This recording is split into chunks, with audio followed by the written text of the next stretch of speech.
안녕하십니까? 지혜의 숲을 거닐며 삶의 길을 찾는 시간입니다. 우리는 살아가면서 종종 이런 질문을 던지곤 합니다.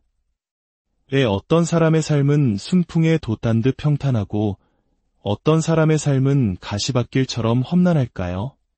왜 똑같이 노력하는 것 같은데 누군가는 놀라운 행운을 만나고 누군가는 끝없는 불행에 시달리는 것일까요?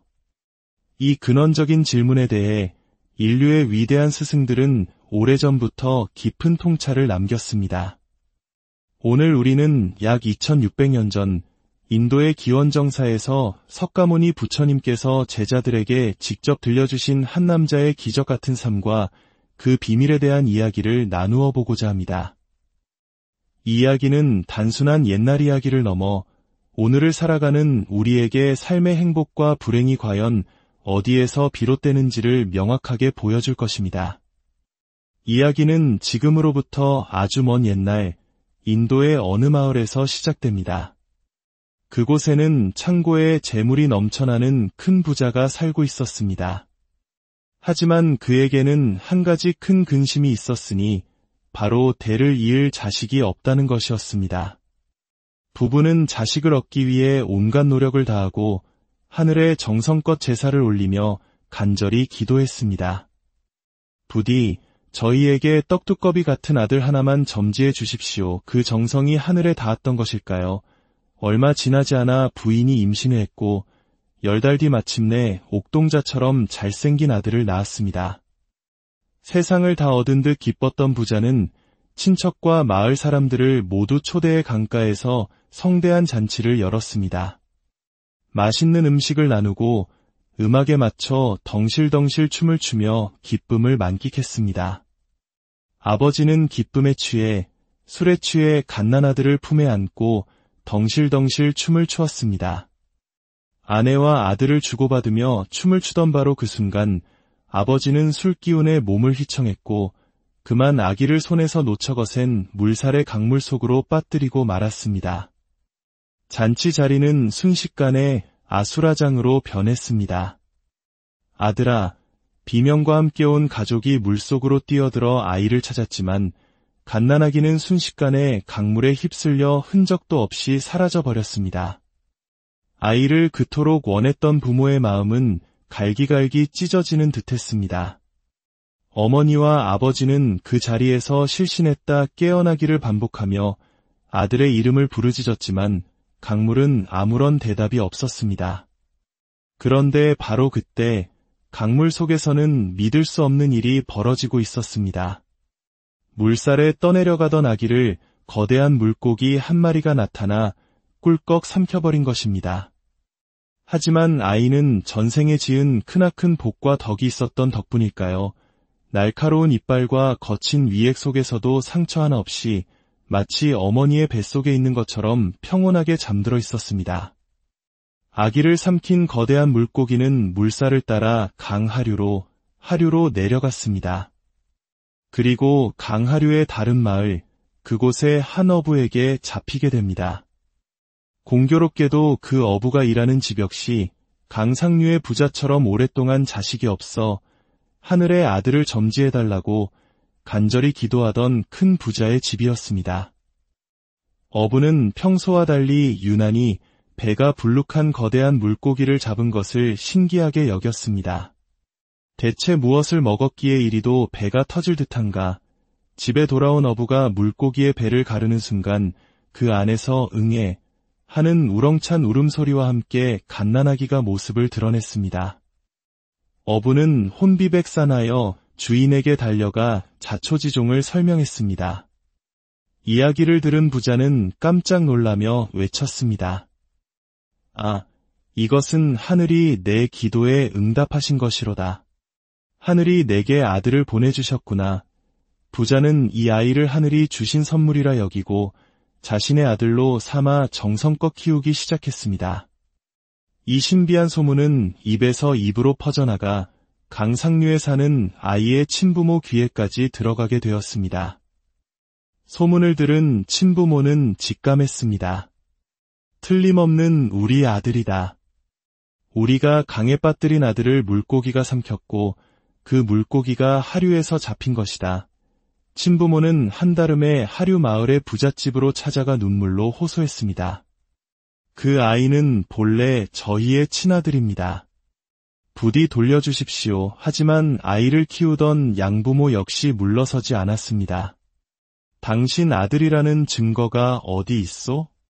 이 아이는 하늘이 우리에게 주신 선물이요. 설령 당신 아들이라 해도 이미 죽은 목숨을 우리가 살렸으니 이제는 내 아들이나 다름없소. 두 집안의 갈등은 깊어졌고 결국 나라의 왕에게 찾아가 판결을 구하기에 이르렀습니다. 양측의 기구한 사연을 모두 들은 왕은 깊은 고심에 빠졌습니다. 이쪽 말을 들으면 이쪽이 맞는 것 같고 저쪽 말을 들으면 저쪽 말이 일리가 있었습니다. 오랜 고민 끝에 왕은 지혜로운 판결을 내렸습니다. 나은 정과 기른 정, 그리고 이 모든 기이한 인연이 다 하늘의 뜻이니 어느 한쪽의 아들이라 할 수 없다. 두 부모가 번갈아 가며 아이를 함께 키우도록 하라. 이것이 이 아이에게 얽힌 인연을 푸는 가장 좋은 방법일 것이다. 왕의 판결에 두 부모는 모두 승복했습니다. 아이는 두 개의 성을 갖게 되었다 하여 중성, 즉 거듭된 성이라는 이름을 얻었고 두 집안에 넘치는 사랑과 풍요 속에서 건강하고 지혜롭게 자라났습니다. 청년이 된 중성은 어느 날 두 분의 친부모와 양부모 앞에 나아가 말했습니다. 부모님, 저를 이토록 귀하게 키워주신 은혜에 깊이 감사드립니다. 이제 저는 모든 것을 내려놓고 부처님의 제자가 되어 깨달음의 길을 가고자 합니다. 부디 저의 출가를 허락하여 주십시오.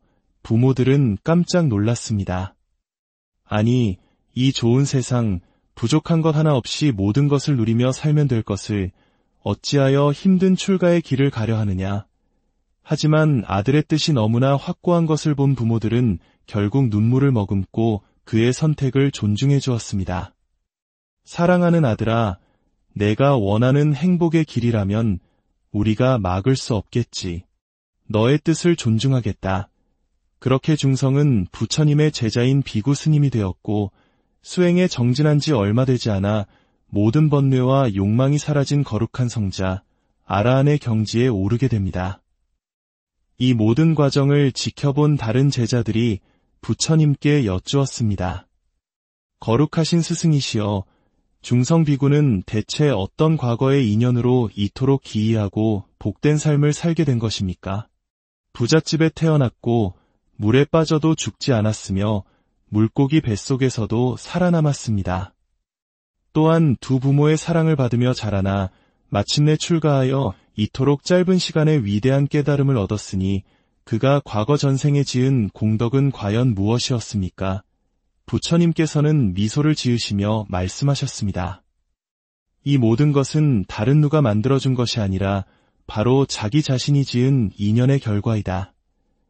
그리고는 중성비구의 아득한 과거 전생 이야기를 들려주셨습니다. 헤아릴 수 없이 먼 과거, 비밭이라는 부처님께서 세상에 계실 때의 일이었습니다. 그때의 중성은 평범한 마을 남자였습니다.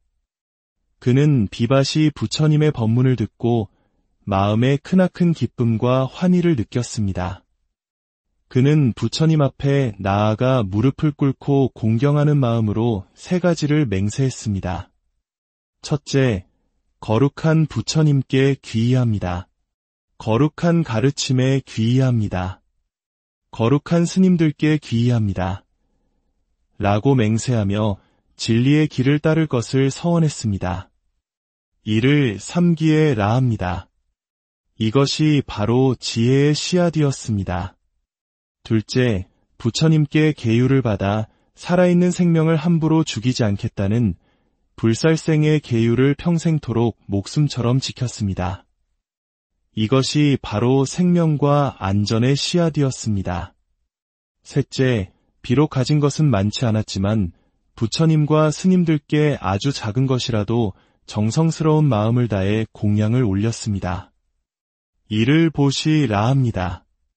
이것이 바로 풍요와 복덕의 씨앗이었습니다. 부처님께서 말씀을 이으셨습니다. 제자들이여, 잘 들어라. 중성이 과거 전생에 정성스러운 마음으로 작은 공양을 올렸던 공덕으로 태어날 때마다 큰 부자로 태어나 풍요를 누릴 수 있었던 것이다. 또한 살아있는 생명을 죽이지 않겠다는 계율을 굳게 지킨 공덕으로 강물에 빠지고 물고기에게 삼켜지는 큰 위험 속에서도 목숨을 보호받을 수 있었던 것이다. 그리고 마지막으로 거룩한 부처님과 가르침, 그리고 스님들께 귀의했던 그 공경스러운 마음의 공덕으로 마침내 나를 다시 만나 짧은 시간에 모든 번뇌를 끊고 위대한 아라한이 될 수 있었던 것이다. 부처님의 말씀이 끝나자 그 자리에 있던 모든 사람들은 인과의 법칙이 이토록 분명하고 오차 없는 것임에 깊이 감탄하였습니다. 사랑하는 여러분, 이 이야기는 우리에게 무엇을 말해주고 있습니까? 우리 삶에 펼쳐지는 행복과 불행, 좋은 일과 나쁜 일, 그 모든 것은 결코 우연이 아니라는 것입니다. 한국의 옛 속담에 콩 심은 데 콩 나고 팥 심은 데 팥 난다는 말이 있듯이 모든 결과에는 반드시 그 원인이 있습니다. 이를 불교에서는 인과의 법칙 혹은 업의 이치라고 부릅니다. 지금 내 삶이 힘들고 괴롭다면 나는 왜 이럴까 하며 과거를 원망하고 세상을 탓하기보다 중성의 이야기처럼 미래의 행복을 위한 씨앗을 바로 지금 심어야 할 때입니다. 작은 것이라도 나누는 보시를 통해 풍요의 씨앗을 심고 살아있는 모든 것을 소중히 여기는 자비를 통해 안전과 건강의 씨앗을 심으며 진리의 가르침을 배우고 실천하는 지혜를 통해 궁극적인 행복의 씨앗을 심는 것입니다. 내가 짓는 생각, 내가 하는 말, 내가 하는 행동 하나하나가 바로 내 미래의 행복을 창조하는 씨앗이 됩니다. 오늘 이 지혜로운 이야기를 듣고 마음에 작은 울림이라도 느끼셨다면 이 영상을 주변의 소중한 분들과 함께 나누어 주십시오. 진리의 가르침을 널리 퍼뜨리는 것 또한 오늘날 우리가 할 수 있는 가장 큰 보시이며 여러분의 삶에 행복의 씨앗을 심는 귀한 인연이 될 것입니다. 부디 여러분 모두가 스스로 복을 짓고 스스로 행복을 창조하며 스스로 삶의 주인이 되시기를 바랍니다. 여러분의 매일이 평온과 기쁨으로 가득하기를 진심으로 안녕하십니까? 지혜의 숲을 거닐며 삶의 길을 찾는 시간입니다. 우리는 살아가면서 종종 이런 질문을 던지곤 합니다. 왜 어떤 사람의 삶은 순풍에 돛단 듯 평탄하고 어떤 사람의 삶은 가시밭길처럼 험난할까요? 왜 똑같이 노력하는 것 같은데 누군가는 놀라운 행운을 만나고 누군가는 끝없는 불행에 시달리는 것일까요? 이 근원적인 질문에 대해 인류의 위대한 스승들은 오래전부터 깊은 통찰을 남겼습니다. 오늘 우리는 약 2600년 전 인도의 기원정사에서 석가모니 부처님께서 제자들에게 직접 들려주신 한 남자의 기적 같은 삶과 그 비밀에 대한 이야기를 나누어 보고자 합니다. 이 이야기는 단순한 옛날 이야기를 넘어 오늘을 살아가는 우리에게 삶의 행복과 불행이 과연 어디에서 비롯되는지를 명확하게 보여줄 것입니다.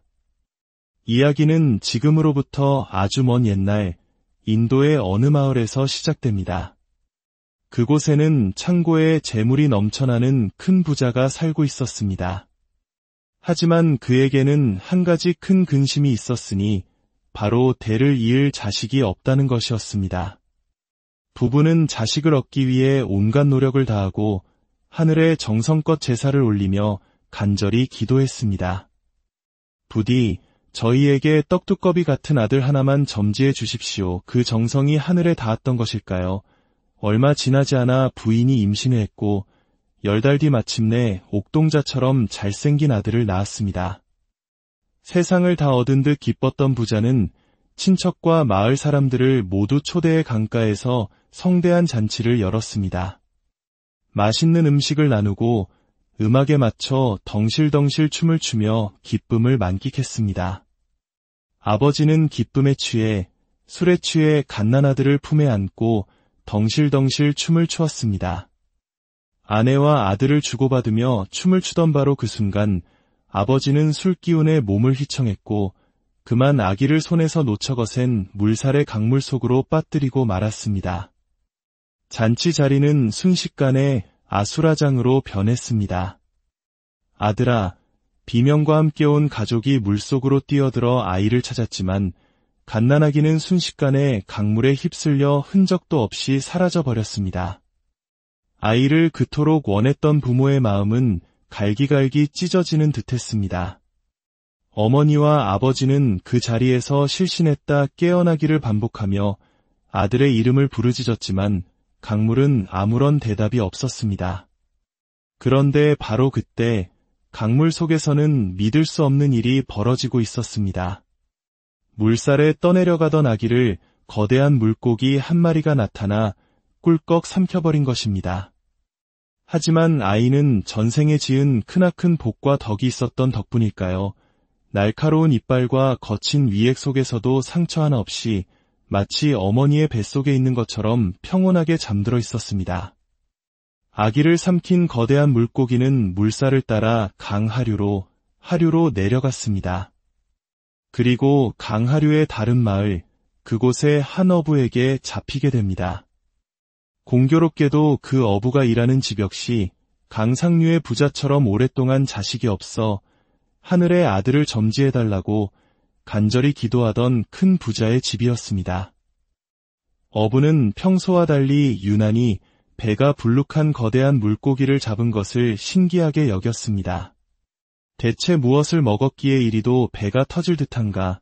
집에 돌아온 어부가 물고기의 배를 가르는 순간 그 안에서 응애 하는 우렁찬 울음소리와 함께 갓난아기가 모습을 드러냈습니다. 어부는 혼비백산하여 주인에게 달려가 자초지종을 설명했습니다. 이야기를 들은 부자는 깜짝 놀라며 외쳤습니다. 아, 이것은 하늘이 내 기도에 응답하신 것이로다. 하늘이 내게 아들을 보내주셨구나. 부자는 이 아이를 하늘이 주신 선물이라 여기고 자신의 아들로 삼아 정성껏 키우기 시작했습니다. 이 신비한 소문은 입에서 입으로 퍼져나가 강상류에 사는 아이의 친부모 귀에까지 들어가게 되었습니다. 소문을 들은 친부모는 직감했습니다. 틀림없는 우리 아들이다. 우리가 강에 빠뜨린 아들을 물고기가 삼켰고 그 물고기가 하류에서 잡힌 것이다. 친부모는 한달음에 하류 마을의 부잣집으로 찾아가 눈물로 호소했습니다. 그 아이는 본래 저희의 친아들입니다. 부디 돌려주십시오. 하지만 아이를 키우던 양부모 역시 물러서지 않았습니다. 당신 아들이라는 증거가 어디 있소? 이 아이는 하늘이 우리에게 주신 선물이요. 설령 당신 아들이라 해도 이미 죽은 목숨을 우리가 살렸으니 이제는 내 아들이나 다름없소. 두 집안의 갈등은 깊어졌고 결국 나라의 왕에게 찾아가 판결을 구하기에 이르렀습니다. 양측의 기구한 사연을 모두 들은 왕은 깊은 고심에 빠졌습니다. 이쪽 말을 들으면 이쪽이 맞는 것 같고 저쪽 말을 들으면 저쪽 말이 일리가 있었습니다. 오랜 고민 끝에 왕은 지혜로운 판결을 내렸습니다. 나은 정과 기른 정, 그리고 이 모든 기이한 인연이 다 하늘의 뜻이니 어느 한쪽의 아들이라 할 수 없다. 두 부모가 번갈아 가며 아이를 함께 키우도록 하라. 이것이 이 아이에게 얽힌 인연을 푸는 가장 좋은 방법일 것이다. 왕의 판결에 두 부모는 모두 승복했습니다. 아이는 두 개의 성을 갖게 되었다 하여 중성, 즉 거듭된 성이라는 이름을 얻었고 두 집안에 넘치는 사랑과 풍요 속에서 건강하고 지혜롭게 자라났습니다. 청년이 된 중성은 어느 날 두 분의 친부모와 양부모 앞에 나아가 말했습니다. 부모님, 저를 이토록 귀하게 키워주신 은혜에 깊이 감사드립니다. 이제 저는 모든 것을 내려놓고 부처님의 제자가 되어 깨달음의 길을 가고자 합니다. 부디 저의 출가를 허락하여 주십시오. 부모들은 깜짝 놀랐습니다. 아니, 이 좋은 세상, 부족한 것 하나 없이 모든 것을 누리며 살면 될 것을 어찌하여 힘든 출가의 길을 가려 하느냐. 하지만 아들의 뜻이 너무나 확고한 것을 본 부모들은 결국 눈물을 머금고 그의 선택을 존중해 주었습니다. 사랑하는 아들아, 내가 원하는 행복의 길이라면 우리가 막을 수 없겠지. 너의 뜻을 존중하겠다. 그렇게 중성은 부처님의 제자인 비구 스님이 되었고 수행에 정진한 지 얼마 되지 않아 모든 번뇌와 욕망이 사라진 거룩한 성자 아라한의 경지에 오르게 됩니다. 이 모든 과정을 지켜본 다른 제자들이 부처님께 여쭈었습니다. 거룩하신 스승이시여, 중성 비구는 대체 어떤 과거의 인연으로 이토록 기이하고 복된 삶을 살게 된 것입니까? 부잣집에 태어났고 물에 빠져도 죽지 않았으며 물고기 뱃속에서도 살아남았습니다. 또한 두 부모의 사랑을 받으며 자라나 마침내 출가하여 이토록 짧은 시간에 위대한 깨달음을 얻었으니 그가 과거 전생에 지은 공덕은 과연 무엇이었습니까? 부처님께서는 미소를 지으시며 말씀하셨습니다. 이 모든 것은 다른 누가 만들어준 것이 아니라 바로 자기 자신이 지은 인연의 결과이다. 그리고는 중성비구의 아득한 과거 전생 이야기를 들려주셨습니다. 헤아릴 수 없이 먼 과거, 비밭이라는 부처님께서 세상에 계실 때의 일이었습니다. 그때의 중성은 평범한 마을 남자였습니다. 그는 비밭이 부처님의 법문을 듣고 마음에 크나큰 기쁨과 환희를 느꼈습니다. 그는 부처님 앞에 나아가 무릎을 꿇고 공경하는 마음으로 세 가지를 맹세했습니다. 첫째, 거룩한 부처님께 귀의합니다. 거룩한 가르침에 귀의합니다. 거룩한 스님들께 귀의합니다. 라고 맹세하며 진리의 길을 따를 것을 서원했습니다. 이를 삼기에 라합니다. 이것이 바로 지혜의 씨앗이었습니다.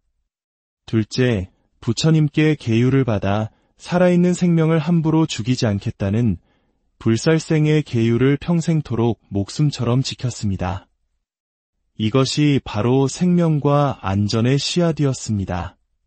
셋째, 비록 가진 것은 많지 않았지만 부처님과 스님들께 아주 작은 것이라도 정성스러운 마음을 다해 공양을 올렸습니다. 이를 보시라 합니다. 이것이 바로 풍요와 복덕의 씨앗이었습니다. 부처님께서 말씀을 이으셨습니다. 제자들이여, 잘 들어라. 중성이 과거 전생에 정성스러운 마음으로 작은 공양을 올렸던 공덕으로 태어날 때마다 큰 부자로 태어나 풍요를 누릴 수 있었던 것이다. 또한 살아있는 생명을 죽이지 않겠다는 계율을 굳게 지킨 공덕으로 강물에 빠지고 물고기에게 삼켜지는 큰 위험 속에서도 목숨을 보호받을 수 있었던 것이다. 그리고 마지막으로 거룩한 부처님과 가르침, 그리고 스님들께 귀의했던 그 공경스러운 마음의 공덕으로 마침내 나를 다시 만나 짧은 시간에 모든 번뇌를 끊고 위대한 아라한이 될 수 있었던 것이다.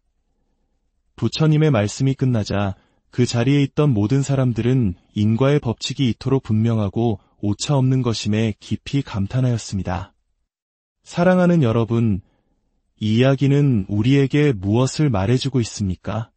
우리 삶에 펼쳐지는 행복과 불행, 좋은 일과 나쁜 일, 그 모든 것은 결코 우연이 아니라는 것입니다. 한국의 옛 속담에 콩 심은 데 콩 나고 팥 심은 데 팥 난다는 말이 있듯이 모든 결과에는 반드시 그 원인이 있습니다. 이를 불교에서는 인과의 법칙 혹은 업의 이치라고 부릅니다. 지금 내 삶이 힘들고 괴롭다면 나는 왜 이럴까 하며 과거를 원망하고 세상을 탓하기보다 중성의 이야기처럼 미래의 행복을 위한 씨앗을 바로 지금 심어야 할 때입니다. 작은 것이라도 나누는 보시를 통해 풍요의 씨앗을 심고 살아있는 모든 것을 소중히 여기는 자비를 통해 안전과 건강의 씨앗을 심으며 진리의 가르침을 배우고 실천하는 지혜를 통해 궁극적인 행복의 씨앗을 심는 것입니다. 내가 짓는 생각, 내가 하는 말, 내가 하는 행동 하나하나가 바로 내 미래의 행복을 창조하는 씨앗이 됩니다. 오늘 이 지혜로운 이야기를 듣고 마음에 작은 울림이라도 느끼셨다면 이 영상을 주변의 소중한 분들과 함께 나누어 주십시오. 진리의 가르침을 널리 퍼뜨리는 것 또한 오늘날 우리가 할 수 있는 가장 큰 보시이며 여러분의 삶에 행복의 씨앗을 심는 귀한 인연이 될 것입니다. 부디 여러분 모두가 스스로 복을 짓고 스스로 행복을 창조하며 스스로 삶의 주인이 되시기를 바랍니다. 여러분의 매일이 평온과 기쁨으로 가득하기를 진심으로 안녕하십니까? 지혜의 숲을 거닐며 삶의 길을 찾는 시간입니다. 우리는 살아가면서 종종 이런 질문을 던지곤 합니다. 왜 어떤 사람의 삶은 순풍에 돛단 듯 평탄하고 어떤 사람의 삶은 가시밭길처럼 험난할까요? 왜 똑같이 노력하는 것 같은데 누군가는 놀라운 행운을 만나고 누군가는 끝없는 불행에 시달리는 것일까요? 이 근원적인 질문에 대해 인류의 위대한 스승들은 오래전부터 깊은 통찰을 남겼습니다. 오늘 우리는 약 2600년 전 인도의 기원정사에서 석가모니 부처님께서 제자들에게 직접 들려주신 한 남자의 기적 같은 삶과 그 비밀에 대한 이야기를 나누어 보고자 합니다. 이 이야기는 단순한 옛날 이야기를 넘어 오늘을 살아가는 우리에게 삶의 행복과 불행이 과연 어디에서 비롯되는지를 명확하게 보여줄 것입니다.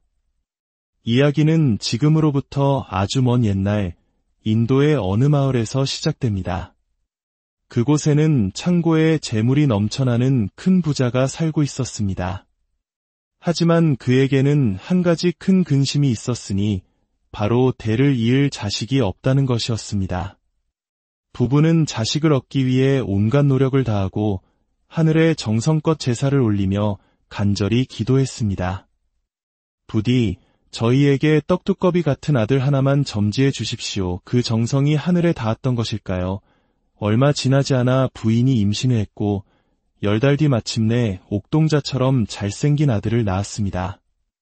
세상을 다 얻은 듯 기뻤던 부자는 친척과 마을 사람들을 모두 초대해 강가에서 성대한 잔치를 열었습니다.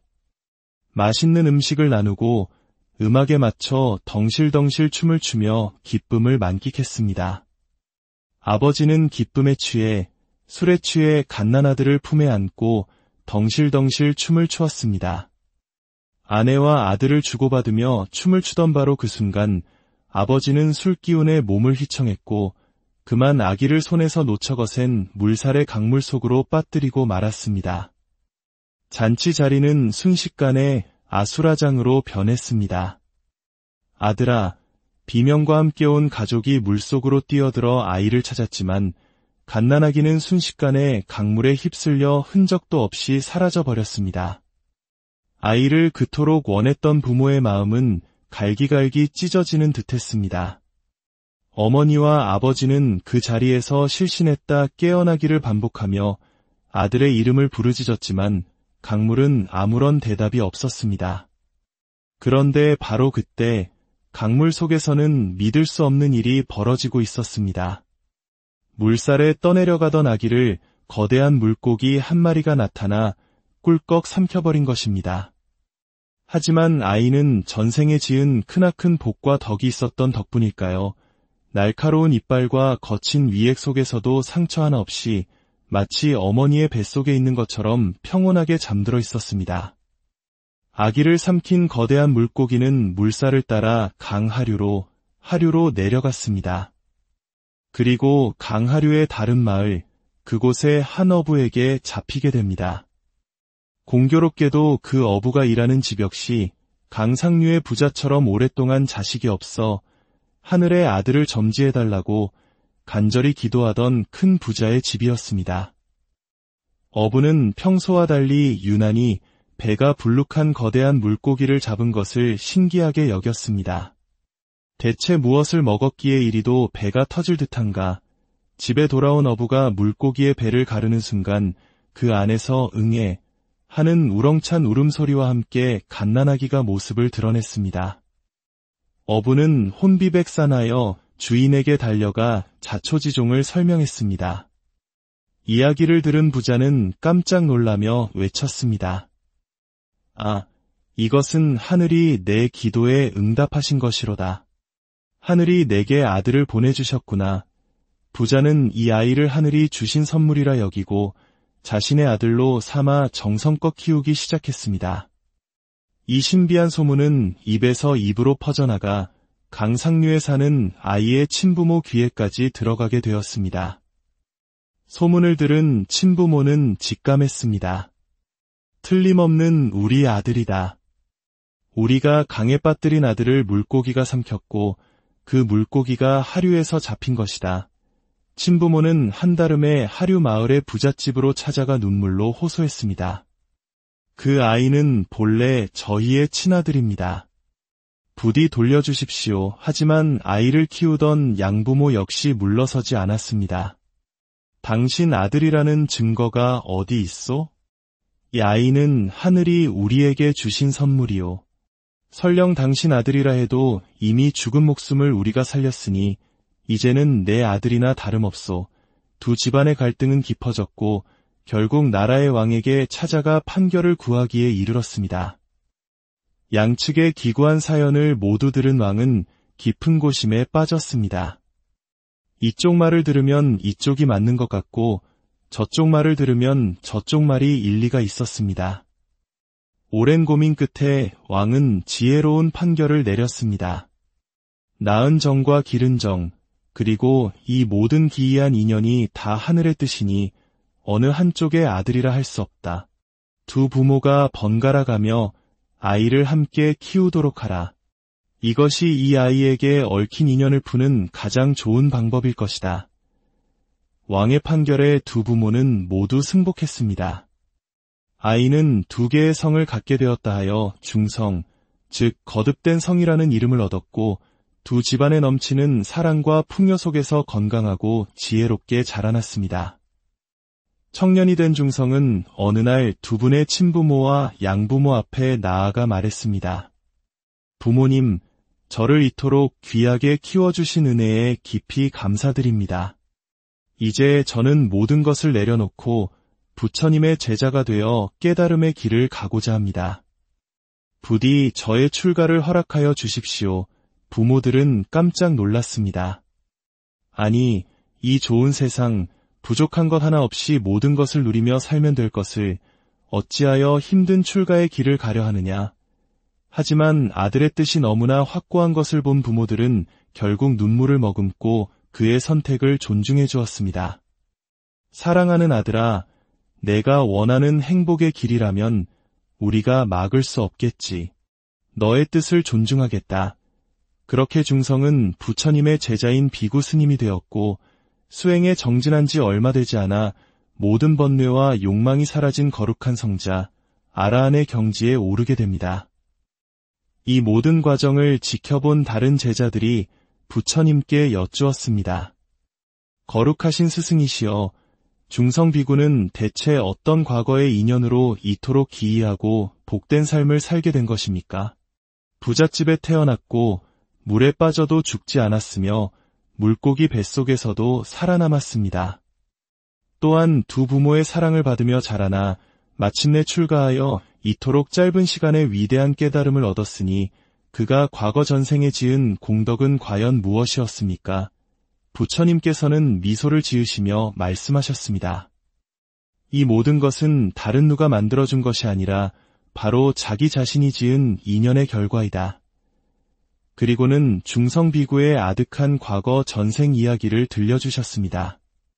헤아릴 수 없이 먼 과거, 비밭이라는 부처님께서 세상에 계실 때의 일이었습니다. 그때의 중성은 평범한 마을 남자였습니다. 그는 비밭이 부처님의 법문을 듣고 마음에 크나큰 기쁨과 환희를 느꼈습니다. 그는 부처님 앞에 나아가 무릎을 꿇고 공경하는 마음으로 세 가지를 맹세했습니다. 첫째, 거룩한 부처님께 귀의합니다. 거룩한 가르침에 귀의합니다. 거룩한 스님들께 귀의합니다. 라고 맹세하며 진리의 길을 따를 것을 서원했습니다.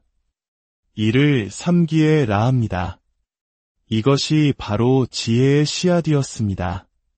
둘째, 부처님께 계율을 받아 살아있는 생명을 함부로 죽이지 않겠다는 불살생의 계율을 평생토록 목숨처럼 지켰습니다. 이것이 바로 생명과 안전의 씨앗이었습니다. 셋째, 비록 가진 것은 많지 않았지만 부처님과 스님들께 아주 작은 것이라도 정성스러운 마음을 다해 공양을 올렸습니다. 이를 보시라 합니다. 이것이 바로 풍요와 복덕의 씨앗이었습니다. 부처님께서 말씀을 이으셨습니다. 제자들이여, 잘 들어라. 중성이 과거 전생에 정성스러운 마음으로 작은 공양을 올렸던 공덕으로 태어날 때마다 큰 부자로 태어나 풍요를 누릴 수 있었던 것이다. 또한 살아있는 생명을 죽이지 않겠다는 계율을 굳게 지킨 공덕으로 강물에 빠지고 물고기에게 삼켜지는 큰 위험 속에서도 목숨을 보호받을 수 있었던 것이다. 그리고 마지막으로 거룩한 부처님과 가르침, 그리고 스님들께 귀의했던 그 공경스러운 마음의 공덕으로 마침내 나를 다시 만나 짧은 시간에 모든 번뇌를 끊고 위대한 아라한이 될 수 있었던 것이다. 부처님의 말씀이 끝나자 그 자리에 있던 모든 사람들은 인과의 법칙이 이토록 분명하고 오차 없는 것임에 깊이 감탄하였습니다. 사랑하는 여러분, 이 이야기는 우리에게 무엇을 말해주고 있습니까? 우리 삶에 펼쳐지는 행복과 불행, 좋은 일과 나쁜 일, 그 모든 것은 결코 우연이 아니라는 것입니다. 한국의 예속담에 콩 심은 데 콩 나고 팥 심은 데 팥 난다는 말이 있듯이 모든 결과에는 반드시 그 원인이 있습니다. 이를 불교에서는 인과의 법칙 혹은 업의 이치라고 부릅니다. 지금 내 삶이 힘들고 괴롭다면 나는 왜 이럴까 하며 과거를 원망하고 세상을 탓하기보다 중성의 이야기처럼 미래의 행복을 위한 씨앗을 바로 지금 심어야 할 때입니다. 작은 것이라도 나누는 보시를 통해 풍요의 씨앗을 심고 살아있는 모든 것을 소중히 여기는 자비를 통해 안전과 건강의 씨앗을 심으며 진리의 가르침을 배우고 실천하는 지혜를 통해 궁극적인 행복의 씨앗을 심는 것입니다. 내가 짓는 생각, 내가 하는 말, 내가 하는 행동 하나하나가 바로 내 미래의 행복을 창조하는 씨앗이 됩니다. 오늘 이 지혜로운 이야기를 듣고 마음에 작은 울림이라도 느끼셨다면 이 영상을 주변의 소중한 분들과 함께 나누어 주십시오. 진리의 가르침을 널리 퍼뜨리는 것 또한 오늘날 우리가 할 수 있는 가장 큰 보시이며 여러분의 삶에 행복의 씨앗을 심는 귀한 인연이 될 것입니다. 부디 여러분 모두가 스스로 복을 짓고 스스로 행복을 창조하며 스스로 삶의 주인이 되시기를 바랍니다. 여러분의 매일이 평온과 기쁨으로 가득하기를 진심으로 안녕하십니까? 지혜의 숲을 거닐며 삶의 길을 찾는 시간입니다. 우리는 살아가면서 종종 이런 질문을 던지곤 합니다. 왜 어떤 사람의 삶은 순풍에 돛단 듯 평탄하고 어떤 사람의 삶은 가시밭길처럼 험난할까요? 왜 똑같이 노력하는 것 같은데 누군가는 놀라운 행운을 만나고 누군가는 끝없는 불행에 시달리는 것일까요? 이 근원적인 질문에 대해 인류의 위대한 스승들은 오래전부터 깊은 통찰을 남겼습니다. 오늘 우리는 약 2600년 전 인도의 기원정사에서 석가모니 부처님께서 제자들에게 직접 들려주신 한 남자의 기적 같은 삶과 그 비밀에 대한 이야기를 나누어 보고자 합니다. 이 이야기는 단순한 옛날 이야기를 넘어 오늘을 살아가는 우리에게 삶의 행복과 불행이 과연 어디에서 비롯되는지를 명확하게 보여줄 것입니다. 이야기는 지금으로부터 아주 먼 옛날 인도의 어느 마을에서 시작됩니다. 그곳에는 창고에 재물이 넘쳐나는 큰 부자가 살고 있었습니다. 하지만 그에게는 한 가지 큰 근심이 있었으니 바로 대를 이을 자식이 없다는 것이었습니다. 부부는 자식을 얻기 위해 온갖 노력을 다하고 하늘에 정성껏 제사를 올리며 간절히 기도했습니다. 부디 저희에게 떡두꺼비 같은 아들 하나만 점지해 주십시오. 그 정성이 하늘에 닿았던 것일까요? 얼마 지나지 않아 부인이 임신을 했고 10달 뒤 마침내 옥동자처럼 잘생긴 아들을 낳았습니다. 세상을 다 얻은 듯 기뻤던 부자는 친척과 마을 사람들을 모두 초대해 강가에서 성대한 잔치를 열었습니다. 맛있는 음식을 나누고 음악에 맞춰 덩실덩실 춤을 추며 기쁨을 만끽했습니다. 아버지는 기쁨에 취해 술에 취해 갓난아들을 품에 안고 덩실덩실 춤을 추었습니다. 아내와 아들을 주고받으며 춤을 추던 바로 그 순간 아버지는 술기운에 몸을 휘청했고 그만 아기를 손에서 놓쳐 거센 물살의 강물 속으로 빠뜨리고 말았습니다. 잔치 자리는 순식간에 아수라장으로 변했습니다. 아들아, 비명과 함께 온 가족이 물속으로 뛰어들어 아이를 찾았지만 갓난아기는 순식간에 강물에 휩쓸려 흔적도 없이 사라져버렸습니다. 아이를 그토록 원했던 부모의 마음은 갈기갈기 찢어지는 듯했습니다. 어머니와 아버지는 그 자리에서 실신했다 깨어나기를 반복하며 아들의 이름을 부르짖었지만 강물은 아무런 대답이 없었습니다. 그런데 바로 그때 강물 속에서는 믿을 수 없는 일이 벌어지고 있었습니다. 물살에 떠내려가던 아기를 거대한 물고기 한 마리가 나타나 꿀꺽 삼켜버린 것입니다.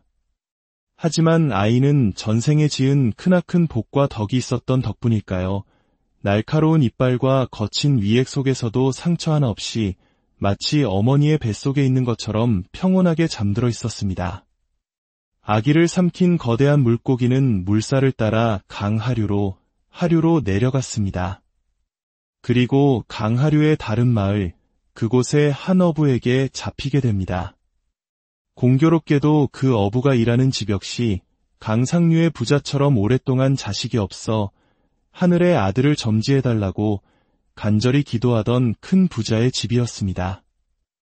어부는 평소와 달리 유난히 배가 불룩한 거대한 물고기를 잡은 것을 신기하게 여겼습니다. 대체 무엇을 먹었기에 이리도 배가 터질 듯한가? 집에 돌아온 어부가 물고기의 배를 가르는 순간 그 안에서 응애 하는 우렁찬 울음소리와 함께 갓난아기가 모습을 드러냈습니다. 어부는 혼비백산하여 주인에게 달려가 자초지종을 설명했습니다. 이야기를 들은 부자는 깜짝 놀라며 외쳤습니다. 아, 이것은 하늘이 내 기도에 응답하신 것이로다. 하늘이 내게 아들을 보내주셨구나. 부자는 이 아이를 하늘이 주신 선물이라 여기고 자신의 아들로 삼아 정성껏 키우기 시작했습니다. 이 신비한 소문은 입에서 입으로 퍼져나가 강상류에 사는 아이의 친부모 귀에까지 들어가게 되었습니다. 소문을 들은 친부모는 직감했습니다. 틀림없는 우리 아들이다. 우리가 강에 빠뜨린 아들을 물고기가 삼켰고 그 물고기가 하류에서 잡힌 것이다. 친부모는 한달음에 하류 마을의 부잣집으로 찾아가 눈물로 호소했습니다. 그 아이는 본래 저희의 친아들입니다. 부디 돌려주십시오. 하지만 아이를 키우던 양부모 역시 물러서지 않았습니다. 당신 아들이라는 증거가 어디 있소? 이 아이는 하늘이 우리에게 주신 선물이요. 설령 당신 아들이라 해도 이미 죽은 목숨을 우리가 살렸으니 이제는 내 아들이나 다름없소. 두 집안의 갈등은 깊어졌고 결국 나라의 왕에게 찾아가 판결을 구하기에 이르렀습니다. 양측의 기구한 사연을 모두 들은 왕은 깊은 고심에 빠졌습니다. 이쪽 말을 들으면 이쪽이 맞는 것 같고 저쪽 말을 들으면 저쪽 말이 일리가 있었습니다. 오랜 고민 끝에 왕은 지혜로운 판결을 내렸습니다. 나은 정과 기른 정, 그리고 이 모든 기이한 인연이 다 하늘의 뜻이니 어느 한쪽의 아들이라 할 수 없다. 두 부모가 번갈아 가며 아이를 함께 키우도록 하라. 이것이 이 아이에게 얽힌 인연을 푸는 가장 좋은 방법일 것이다. 왕의 판결에 두 부모는 모두 승복했습니다. 아이는 두 개의 성을 갖게 되었다 하여 중성, 즉 거듭된 성이라는 이름을 얻었고 두 집안에 넘치는 사랑과 풍요 속에서 건강하고 지혜롭게 자라났습니다. 청년이 된 중성은 어느 날 두 분의 친부모와 양부모 앞에 나아가 말했습니다. 부모님, 저를 이토록 귀하게 키워주신 은혜에 깊이 감사드립니다. 이제 저는 모든 것을 내려놓고 부처님의 제자가 되어 깨달음의 길을 가고자 합니다. 부디 저의 출가를 허락하여 주십시오. 부모들은 깜짝 놀랐습니다. 아니, 이 좋은 세상, 부족한 것 하나 없이 모든 것을 누리며 살면 될 것을 어찌하여 힘든 출가의 길을 가려 하느냐. 하지만 아들의 뜻이 너무나 확고한 것을 본 부모들은 결국 눈물을 머금고 그의 선택을 존중해 주었습니다. 사랑하는 아들아, 내가 원하는 행복의 길이라면 우리가 막을 수 없겠지. 너의 뜻을 존중하겠다. 그렇게 중성은 부처님의 제자인 비구 스님이 되었고 수행에 정진한 지 얼마 되지 않아 모든 번뇌와 욕망이 사라진 거룩한 성자 아라한의 경지에 오르게 됩니다. 이 모든 과정을 지켜본 다른 제자들이 부처님께 여쭈었습니다. 거룩하신 스승이시여, 중성 비구는 대체 어떤 과거의 인연으로 이토록 기이하고 복된 삶을 살게 된 것입니까? 부잣집에 태어났고 물에 빠져도 죽지 않았으며 물고기 뱃속에서도 살아남았습니다. 또한 두 부모의 사랑을 받으며 자라나 마침내 출가하여 이토록 짧은 시간에 위대한 깨달음을 얻었으니 그가 과거 전생에 지은 공덕은 과연 무엇이었습니까? 부처님께서는 미소를 지으시며 말씀하셨습니다. 이 모든 것은 다른 누가 만들어준 것이 아니라 바로 자기 자신이 지은 인연의 결과이다. 그리고는 중성비구의 아득한 과거 전생 이야기를 들려주셨습니다. 헤아릴 수 없이 먼 과거, 비바시라는 부처님께서 세상에 계실 때의 일이었습니다. 그때의 중성은 평범한 마을 남자였습니다. 그는 비바시 부처님의 법문을 듣고 마음에 크나큰 기쁨과 환희를 느꼈습니다. 그는 부처님 앞에 나아가 무릎을 꿇고 공경하는 마음으로 세 가지를 맹세했습니다. 첫째, 거룩한 부처님께 귀의합니다. 거룩한 가르침에 귀의합니다. 거룩한 스님들께 귀의합니다. 라고 맹세하며 진리의 길을 따를 것을 서원했습니다. 이를 삼기에 라합니다. 이것이 바로 지혜의 씨앗이었습니다. 둘째, 부처님께 계율을 받아 살아있는 생명을 함부로 죽이지 않겠다는 불살생의 계율을 평생토록 목숨처럼 지켰습니다. 이것이 바로 생명과 안전의 씨앗이었습니다. 셋째, 비록 가진 것은 많지 않았지만 부처님과 스님들께 아주 작은 것이라도 정성스러운 마음을 다해 공양을 올렸습니다. 이를 보시라 합니다. 이것이 바로 풍요와 복덕의 씨앗이었습니다. 부처님께서 말씀을 이으셨습니다. 제자들이여, 잘 들어라. 중성이 과거 전생에 정성스러운 마음으로 작은 공양을 올렸던 공덕으로 태어날 때마다 큰 부자로 태어나 풍요를 누릴 수 있었던 것이다. 또한 살아있는 생명을 죽이지 않겠다는 계율을 굳게 지킨 공덕으로 강물에 빠지고 물고기에게 삼켜지는 큰 위험 속에서도 목숨을 보호받을 수 있었던 것이다. 그리고 마지막으로 거룩한 부처님과 가르침, 그리고 스님들께 귀의했던 그 공경스러운 마음의 공덕으로 마침내 나를 다시 만나 짧은 시간에 모든 번뇌를 끊고 위대한 아라한이 될 수 있었던 것이다. 부처님의 말씀이 끝나자 그 자리에 있던 모든 사람들은 인과의 법칙이 이토록 분명하고 오차 없는 것임에 깊이 감탄하였습니다. 사랑하는 여러분, 이 이야기는 우리에게 무엇을 말해주고 있습니까? 우리 삶에 펼쳐지는 행복과 불행, 좋은 일과 나쁜 일, 그 모든 것은 결코 우연이 아니라는 것입니다. 한국의 예속담에 콩 심은 데 콩나고 팥 심은 데 팥난다는 말이 있듯이 모든 결과에는 반드시 그 원인이 있습니다. 이를 불교에서는 인과의 법칙 혹은 업의 이치라고 부릅니다. 지금 내 삶이 힘들고 괴롭다면 나는 왜 이럴까 하며 과거를 원망하고 세상을 탓하기보다 중성의 이야기처럼 미래의 행복을 위한 씨앗을 바로 지금 심어야 할 때입니다. 작은 것이라도 나누는 보시를 통해 풍요의 씨앗을 심고 살아있는 모든 것을 소중히 여기는 자비를 통해 안전과 건강의 씨앗을 심으며 진리의 가르침을 배우고 실천하는 지혜를 통해 궁극적인 행복의 씨앗을 심는 것입니다. 내가 짓는 생각, 내가 하는 말, 내가 하는 행동 하나하나가 바로 내 미래의 행복을 창조하는 씨앗이 됩니다. 오늘 이 지혜로운 이야기를 듣고 마음에 작은 울림이라도 느끼셨다면 이 영상을 주변의 소중한 분들과 함께 나누어 주십시오. 진리의 가르침을 널리 퍼뜨리는 것 또한 오늘날 우리가 할 수 있는 가장 큰 보시이며 여러분의 삶에 행복의 씨앗을 심는 귀한 인연이 될 것입니다. 부디 여러분 모두가 스스로 복을 짓고 스스로 행복을 창조하며 스스로 삶의 주인이 되시기를 바랍니다. 여러분의 매일이 평온과 기쁨으로 가득하기를 진심으로 안녕하십니까? 지혜의 숲을 거닐며 삶의 길을 찾는 시간입니다. 우리는 살아가면서 종종 이런 질문을 던지곤 합니다. 왜 어떤 사람의 삶은 순풍에 돛단 듯 평탄하고 어떤 사람의 삶은 가시밭길처럼 험난할까요? 왜 똑같이 노력하는 것 같은데 누군가는 놀라운 행운을 만나고 누군가는 끝없는 불행에 시달리는 것일까요? 이 근원적인 질문에 대해 인류의 위대한 스승들은 오래전부터 깊은 통찰을 남겼습니다.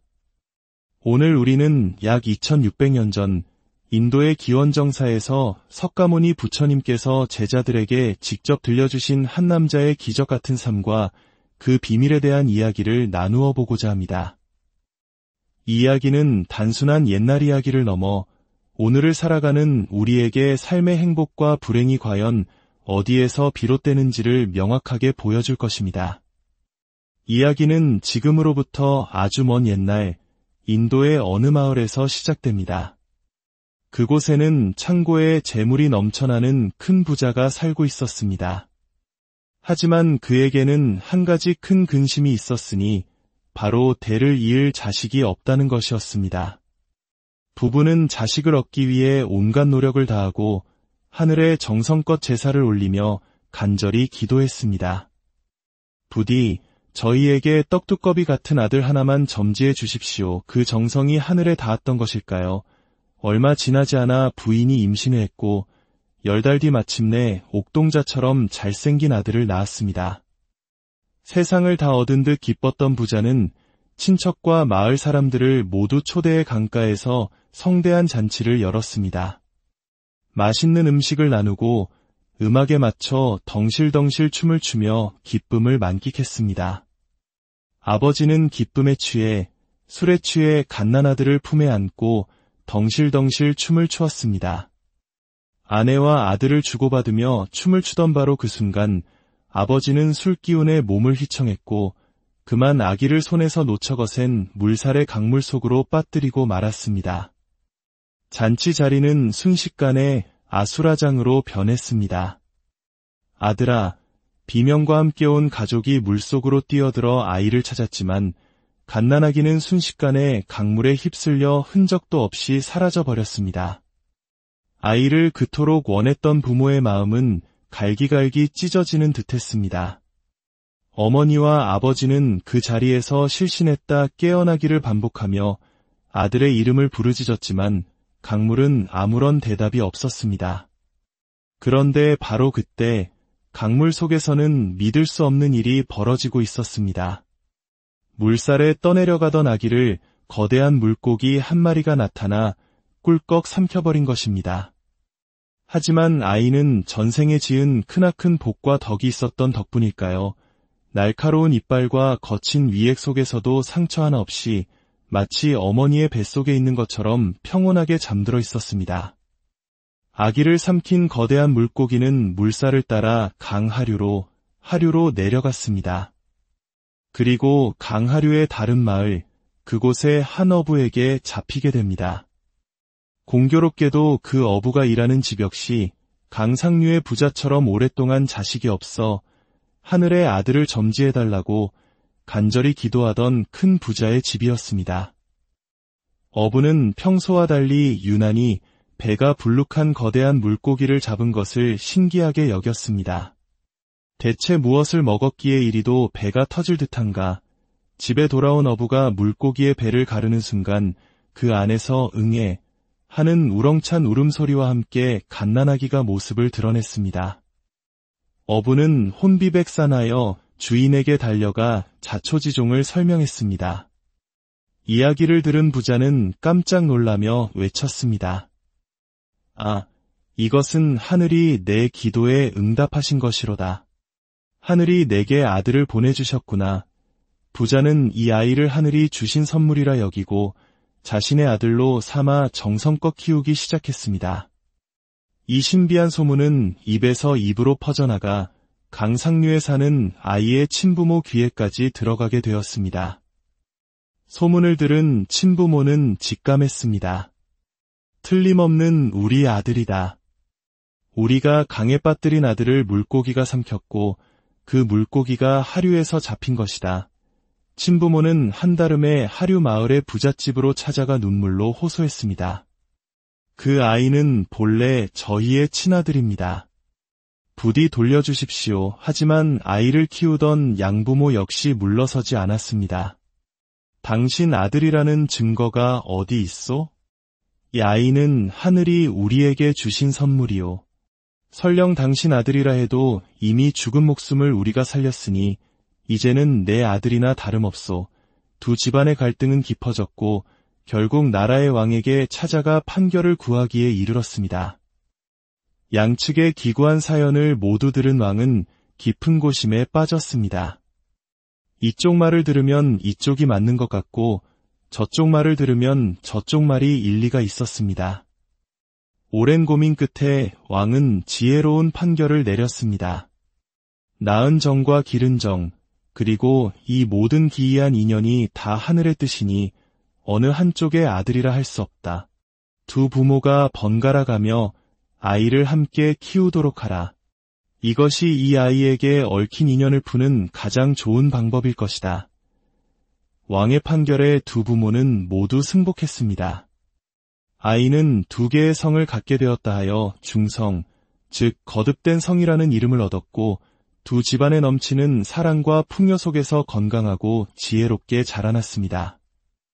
청년이 된 중성은 어느 날 두 분의 친부모와 양부모 앞에 나아가 말했습니다. 부모님, 저를 이토록 귀하게 키워주신 은혜에 깊이 감사드립니다. 이제 저는 모든 것을 내려놓고 부처님의 제자가 되어 깨달음의 길을 가고자 합니다. 부디 저의 출가를 허락하여 주십시오. 부모들은 깜짝 놀랐습니다. 아니, 이 좋은 세상, 부족한 것 하나 없이 모든 것을 누리며 살면 될 것을 어찌하여 힘든 출가의 길을 가려 하느냐. 하지만 아들의 뜻이 너무나 확고한 것을 본 부모들은 결국 눈물을 머금고 그의 선택을 존중해 주었습니다. 사랑하는 아들아, 내가 원하는 행복의 길이라면 우리가 막을 수 없겠지. 너의 뜻을 존중하겠다. 그렇게 중성은 부처님의 제자인 비구 스님이 되었고 수행에 정진한 지 얼마 되지 않아 모든 번뇌와 욕망이 사라진 거룩한 성자 아라한의 경지에 오르게 됩니다. 이 모든 과정을 지켜본 다른 제자들이 부처님께 여쭈었습니다. 거룩하신 스승이시여, 중성 비구는 대체 어떤 과거의 인연으로 이토록 기이하고 복된 삶을 살게 된 것입니까? 부잣집에 태어났고 물에 빠져도 죽지 않았으며 물고기 뱃속에서도 살아남았습니다. 또한 두 부모의 사랑을 받으며 자라나 마침내 출가하여 이토록 짧은 시간에 위대한 깨달음을 얻었으니 그가 과거 전생에 지은 공덕은 과연 무엇이었습니까? 부처님께서는 미소를 지으시며 말씀하셨습니다. 이 모든 것은 다른 누가 만들어준 것이 아니라 바로 자기 자신이 지은 인연의 결과이다. 그리고는 중성비구의 아득한 과거 전생 이야기를 들려주셨습니다. 헤아릴 수 없이 먼 과거, 비밭이라는 부처님께서 세상에 계실 때의 일이었습니다. 그때의 중성은 평범한 마을 남자였습니다. 그는 비밭이 부처님의 법문을 듣고 마음에 크나큰 기쁨과 환희를 느꼈습니다. 그는 부처님 앞에 나아가 무릎을 꿇고 공경하는 마음으로 세 가지를 맹세했습니다. 첫째, 거룩한 부처님께 귀의합니다. 거룩한 가르침에 귀의합니다. 거룩한 스님들께 귀의합니다. 라고 맹세하며 진리의 길을 따를 것을 서원했습니다. 이를